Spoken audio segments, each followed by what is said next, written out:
Simon, how was the I guess break? What did you guys do? How many days did you have off, kind of thing? And what's the focus after the break? The break was great. A chance for us to reset, re-establish where we're at, and sort of reassess where we are moving forward. We know we had 4 days off pretty much straight after our game on Queen's birthday, and then we really refocused ourselves on Saturday. We had a bit of match simulation as a group and identified some things in the game that we weren't happy with, and that really revolved mainly around how we defended and sort of get ourselves sorted there. So it was a good break, a chance to reflect, reinforce some behaviours and come out ready to go.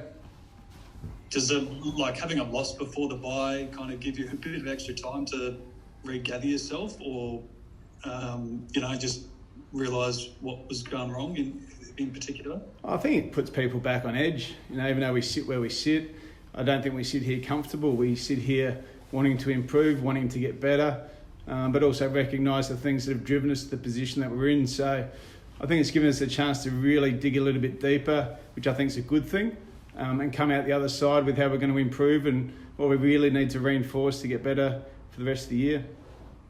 You talk about being able to have the chance to reflect after the bye, Goody. What have you sort of learnt from this season? Obviously, it's been a very different one to sort of the last couple. So what have you learnt from it so far? The team element, the selfless nature, the importance of our culture, the importance of buy-in to our team defence, the ability for people to execute their role to a really high level, the importance of our leadership within our playing group and our club, and bringing all those parts together to form a really strong team. And what we've done really well throughout the season so far is respect the game and respect how hard the game is, and come out each week and play to a certain level. So that's really what we've reflected on, and making sure that we stick to that as a club and a group and everyone within the footy department. So that's our challenge moving forward, to keep in that space. Simon, I just wanted to ask you one about Wiedemann and Brown, and the Brown debate, I guess. Like, Wiedemann's played the last 5 and perhaps a bit quiet against the Magpies. Does he keep his spot? And bigger picture issue on those two, is that sort of one of the toughest sort of challenges you guys are trying to weigh up? Who should be that talk forward? Yeah, John, I think it's a good question. We sit here probably not sure what our best mix is forward to centre. We're still working through what that looks like. We've scored playing with 3 talls, we've scored playing with 2 talls, and we sit here not 100% sure what the best mix is yet, and I think that's good. It's competitive for spots, both from a personnel perspective, but also making sure our method's right with that type of personnel. So we're going to continue to look at that, work with that, but in the end we're going to pick the players that are playing the best and fit the team the best for each week. So we've got a pretty important session today in that space, and we'll have a look at that and we'll make a decision post-training today. Some say Ben Brown, just on the Ben Brown issue, some say that you brought him to the club for a reason, to fill that void. I guess, are you saying he's kind of no automatic selection, in a sense that, he's been brought in to fill that void, and I guess when the time comes, in the back half of the season, he's no certainty? I don't think anyone's a certainty.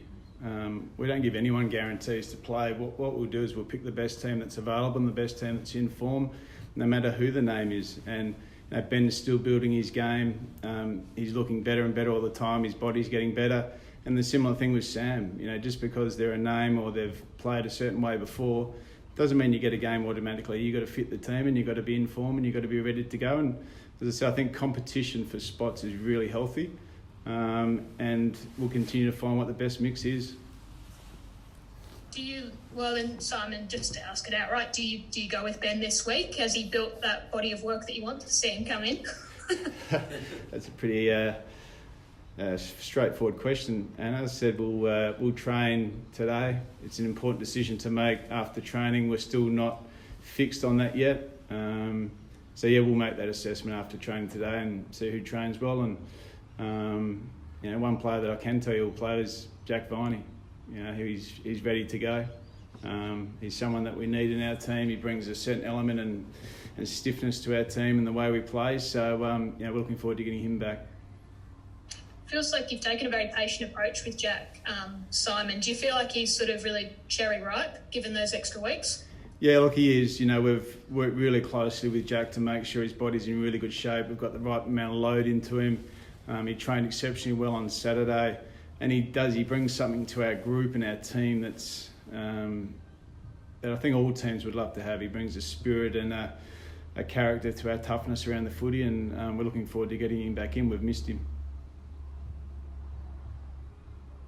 Simon, is that the sort of injection, sort of coming off a bye into the second half of the year, having set a reset to sort of really ensure that Steely mentality keeps going? Because I guess it's a new one for you guys, and you can't know if it's going to be able to sustain throughout an entire season campaign, and then you bring in someone like Jack for the second half of the season, and it's sort of that's a good opportunity to give everyone a reset, as you said.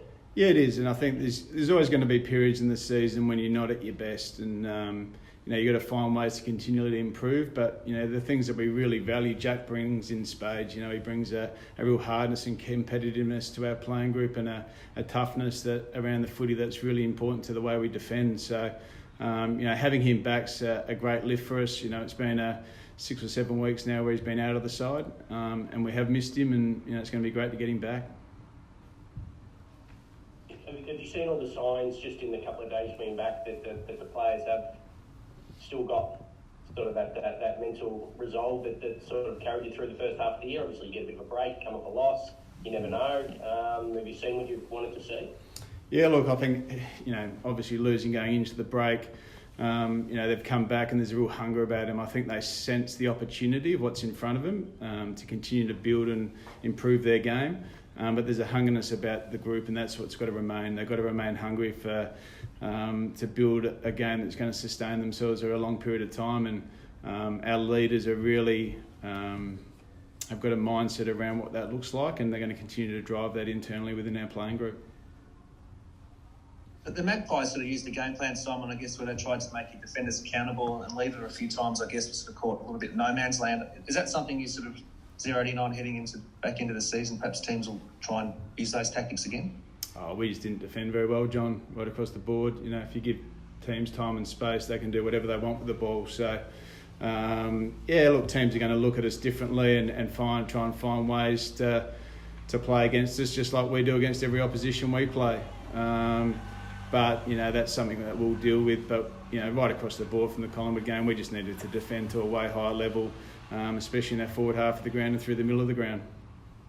We know what the Bombers can do offensively. Goody, we sort of saw a lot of it last week. Jake Stringer, Harrison Jones, those kind of guys. What do you look out for in terms of their offensive threats and using your defenders to nullify them?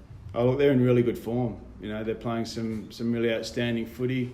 You know, in a whole range of different areas. So our ability to defend, you know, in front of the ball and also through the middle gives our backs a chance to do what they need to do behind the ball. So it's going to be a really important part of the game, how we defend and how we, you know, they're a very potent offensive team, and we've got to make sure that we're defensively at our best. So it's one of those games, it's, you know, defence v offence, and we'll see who comes out on top. Last couple, please. Yeah, first VFL game for Casey this weekend in over a month. Has it been hard to manage the depth without the VFL program running? Yeah, look, it has been difficult. You know, I think every coach would sit here and say the same thing. It's great to get the VFL footy back. You know, from a player's perspective, you know, they get a lot of energy out of playing competitive matches of footy rather than match simulation or scrimmage plays. So it has been difficult to manage and assess, but we feel like our players are in a really good headspace. We've got some reasonably good loads and footy into them, and we've got a lot of guys who are actually pressing for selection. You know, Jones, Vandenberg, Jetta, you know, Melksham, Ben Brown. There's a whole range of different guys, Mitch Brown, that are really pushing for selection. So I think that's healthy, and they've got a range of guys that we can bring in.